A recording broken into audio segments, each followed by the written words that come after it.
Welcome back to my channel, everyone. Well, I've been kind of looking forward to this one. This is this is my kind of project. It's a real rusty piece of junk. I don't know if we can do anything with it or not, but I like challenges like that. And this one combines electrical stuff and mechanical stuff, and who knows, maybe we can wind up with a useful tool if we can clean this thing up and fix it up a little bit. So without further ado, let's get into the rusty, crusty drill press that I picked up for $3, I believe it was, at a yard sale. Here we go. This thing is heavy, as you might imagine. I don't think it's real good quality, but I don't know. It seems to work. I don't know. Just this looks a little strange, but a lot of it's frozen up and rusted. Let's turn it around so we can have a better look.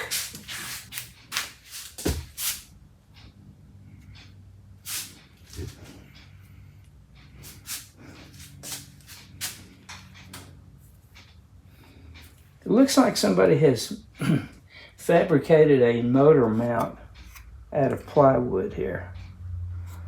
So this may not be the original motor.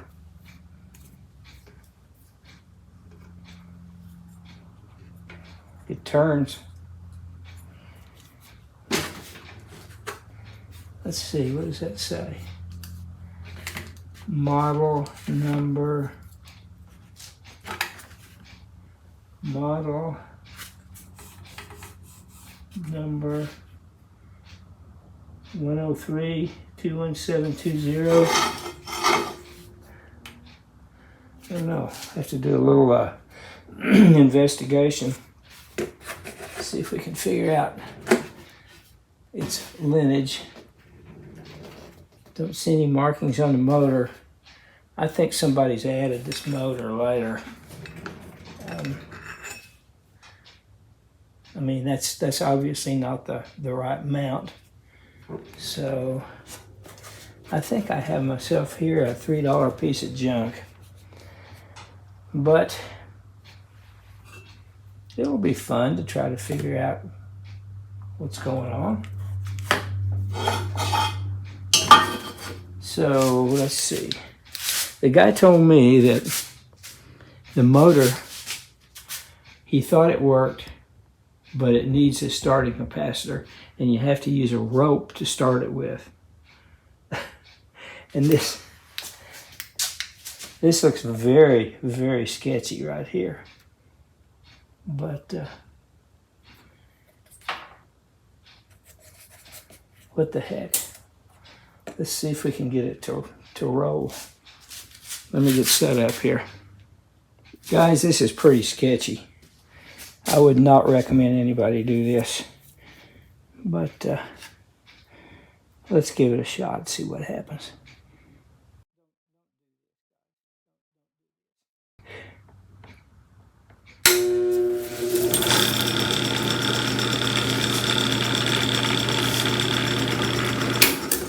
All right, answers that question. All right. Enough for the assessment. I think it's at least worth taking apart. Whether it's worth doing anything with, I don't know. The motor I could possibly use for something else. So anyway, I think it's worth a tear down. So that's what we'll do next. Okay, gang, let's begin the teardown of this disgusting drill press. That's loose. Will it come off? Okay, let me ponder this a minute. Okay, managed to get the belt loose, so that slips right off.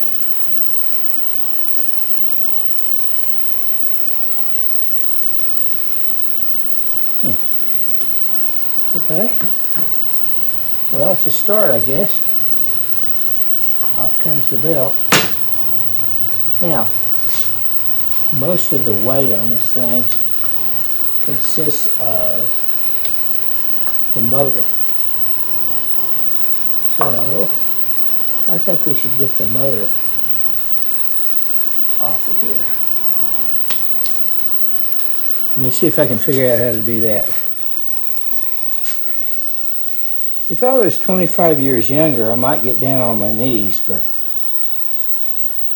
if I got down on my knees now, I might need an engine hoist to help get me up.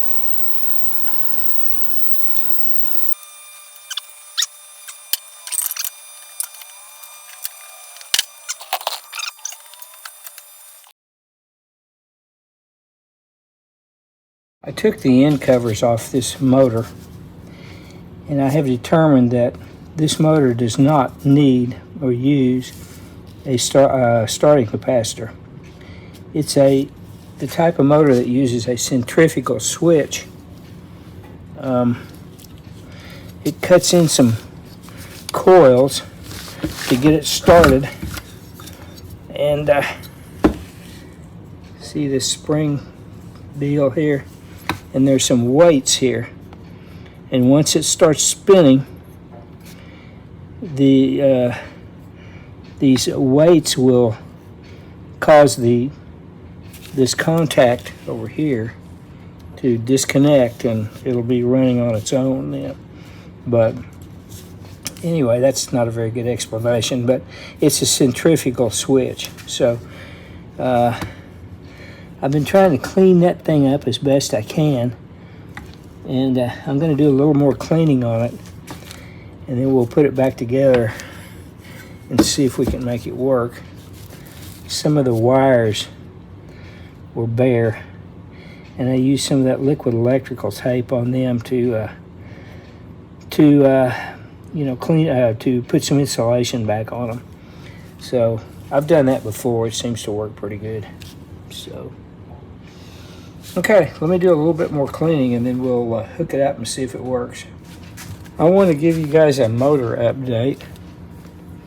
I hooked the motor up after I did some cleaning, cleaned the points in the centrifugal switch, and got the same result. Still wouldn't work. So I did some research. This motor is not the kind of motor you use on a drill press. Note the oil ports here. One here and one here.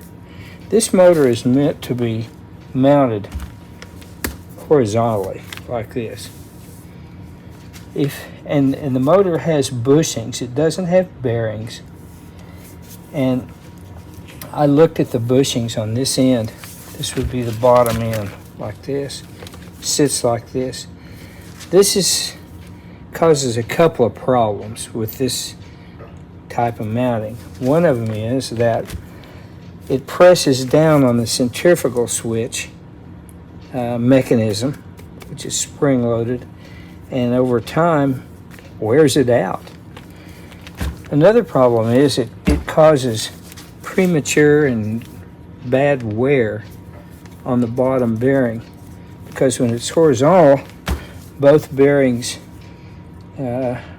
receive the same stress, but most of it is on the bottom bearing or the bottom bushing. And when I took it, I had it apart, I noticed that the bottom bushing was scored and scratched pretty bad. And the oil ports here are really the giveaway, because when it's mounted like this, it can't oil properly. So, bottom line, that's scrap. And I've found what I think is a suitable motor used on eBay. So I'm going to wind up probably spending more on this thing, or almost as much as I would if I went to Harbor Freight to buy a new drill press. But where's the fun in that? It's just money. So anyway, wanted to give you an update on that. All right, with the aid of some PB Blaster, I was able to get this loose.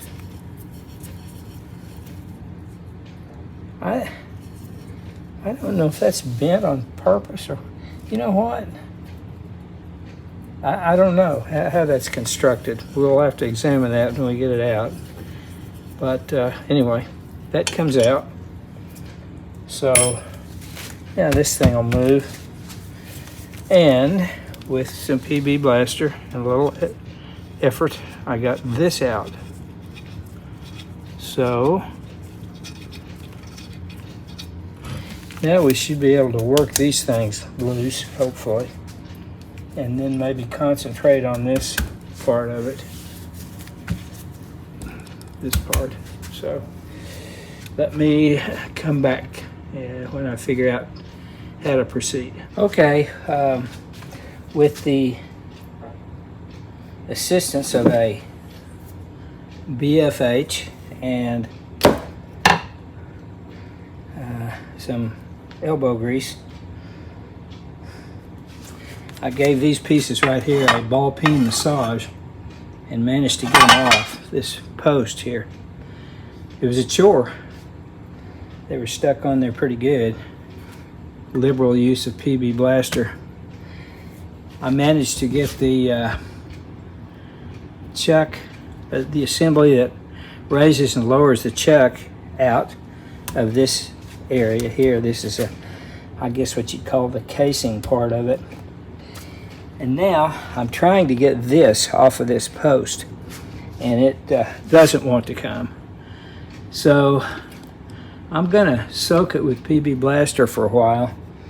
I've been wailing on it with this hammer, but I don't want to try to hit it too hard, so I may have to use a wire wheel on this part of it and just keep working with it to get it to budge, because there's a lot of area in there to grip that post or pole or whatever you call it. So I'm going to have to take my time on that. So anyway, oh, by the way, I found some markings. These look like part numbers on these two, and then on one side it was marked 103.21720, which looks sort of like a Craftsman or a Sears or a Craftsman number, and I'm going to go look that up. While I'm going to put some PB Blaster on this, let it soak for a while, and then I'll come back to it later. Getting hot out here, and I got to take a break. After a good deal of pounding and beating,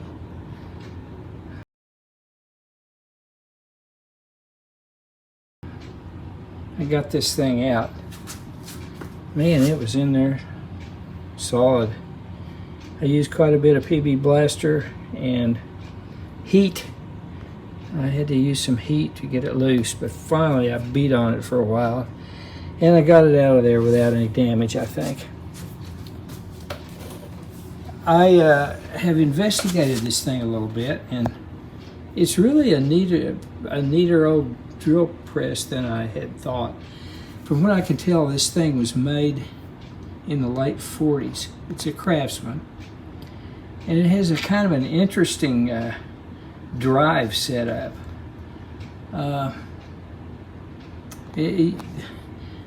There's a bracket that goes in here with a couple of pulleys on it, and the motor is not mounted on here. It's mounted on a like a support board or something, and in a horizontal plane, and it drives. The drive belt goes from the motor up to the pulleys and around and back down to the motor. So I found some pictures on Vintage Machinery website, and I'll show one of them here.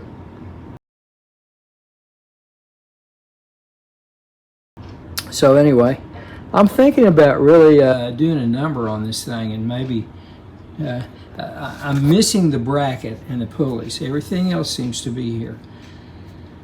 So I may try to fabricate a bracket and buy some pulleys. How that's going to work, I don't know. But anyway, I think that'll be fun. That'll be a part of the fun. So anyway, that's where I am now. And it's pretty well disassembled. So I'm going to start cleaning it up, and I'm not sure if I can, I'm not sure how long, I'll just have to see how long this video is running, but I'm pretty sure this is going to be a multiple part video. So that's where we are now. Here's the internal workings of this assembly that moves up and down. The chuck goes here on this end. The pulley, this pulley is movable. The idea is that for it to remain rather stationary and this shaft to move up and down. So this bolts here. I'm doing this so I can remember how to put it back together. And this is what pushes against the spring and moves it up and down. This deal here goes like this. So, spring comes out. So let's see. Seems to be a bearing. All right. There's a slot for that washer to fit in, but keeps this from rotating. So off that comes. All right, there is a washer there.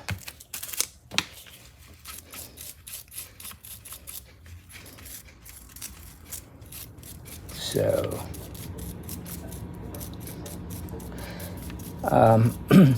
I'm going to see if I can get that washer off there. I'm going to do that off camera. All right, I have made a decision. I think it's going to be too much trouble to get these washers out of here. And I'm afraid I'd break them. And the bearing's in good shape anyway. So I'm going to leave this alone. Clean it up as is. Meanwhile, I'm going to knock a little bit of the crud and rust off this chuck.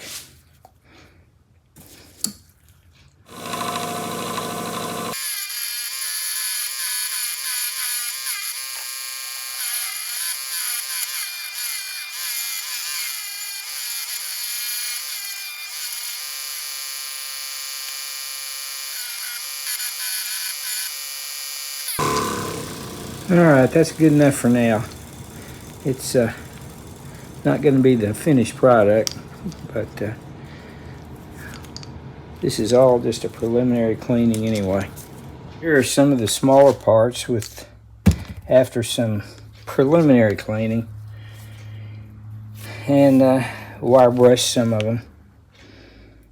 So I think next what I'm going to do is put some of these in the ultrasonic cleaner. I tried to get all the grease off that I could, but some of them I couldn't get.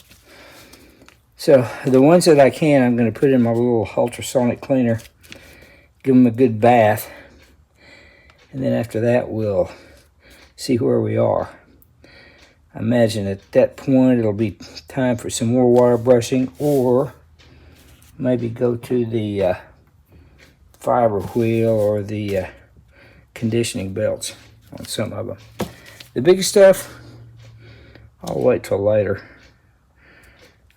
I'll do the smaller stuff, put that aside, and then do the bigger stuff. I have some plans in mind for the motor and the drive assembly, but whether those plans will work out, I'm not sure yet. But anyway, we'll work on that later.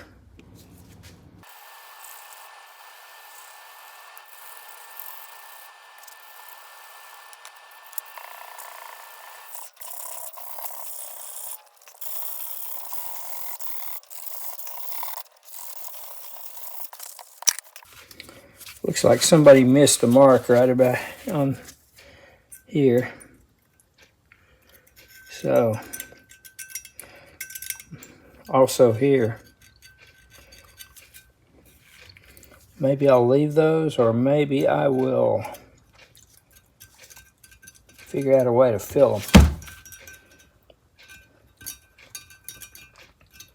I guess the right way to do it would be to put some weld in there, but I'm not a good enough welder to do that, I don't think. So I might just use some JB weld, or possibly just leave it alone. I'll have to think about that.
Here are the drill press parts after cleanup and some paint and some polishing.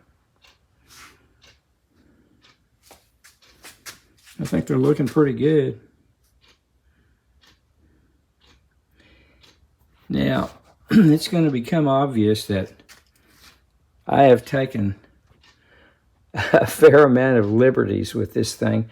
I'm calling it a restoration, although it's really not going to be restored back to its original, mainly because I don't know what the original looked like. I'm just going by pictures that I've found on the internet, various places, and using some, imagination and judgment. So, for instance, the colors, I decided to go with a color called, hang on, let me look and see what it's called Smoke Gray. I just thought it looked cool.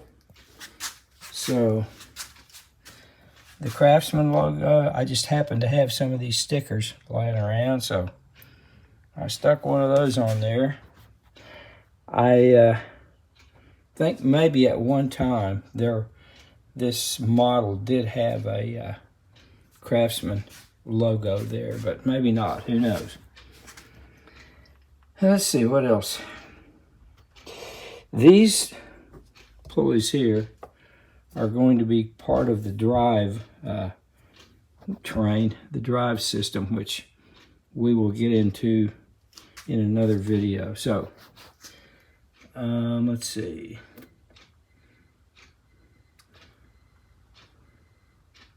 I think that's about it for now. So, this is obviously going to be a multi-part video. So, I'm going to put this back together, and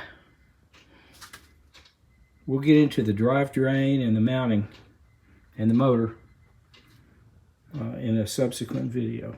So, So far, I'm liking the way this thing's turning out. So let's put it back together.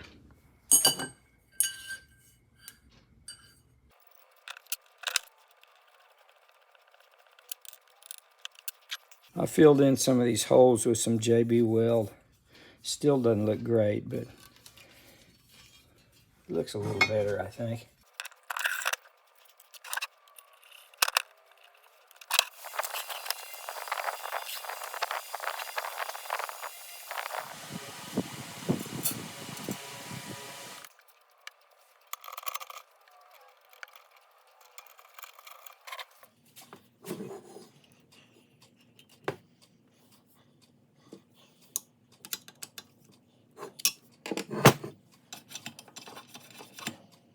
We're going to call this the end of part number 1 of this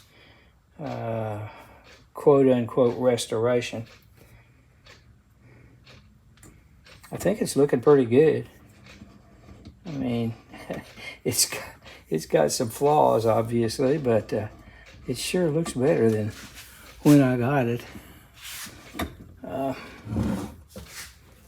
Here's what this looks like now in here.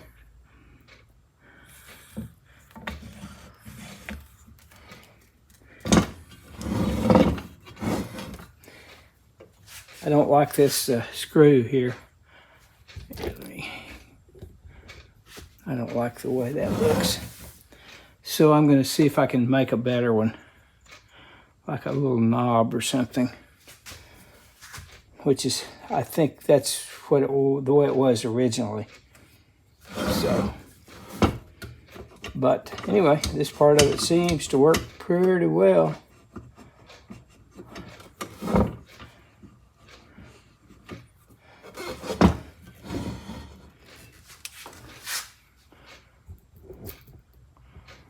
So we'll call this the end of part 1, and next time hopefully we'll work on the drivetrain and the motor and mount and just see how far we get. I don't know if this is going to work or not. This part of it seems to be functional. Whether we can make it work with the rest of it, I'm not sure yet.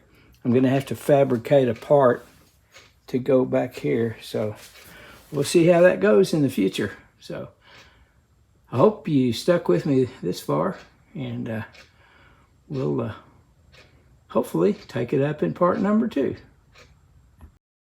Hope you enjoyed me working on that rusty crusty drill press.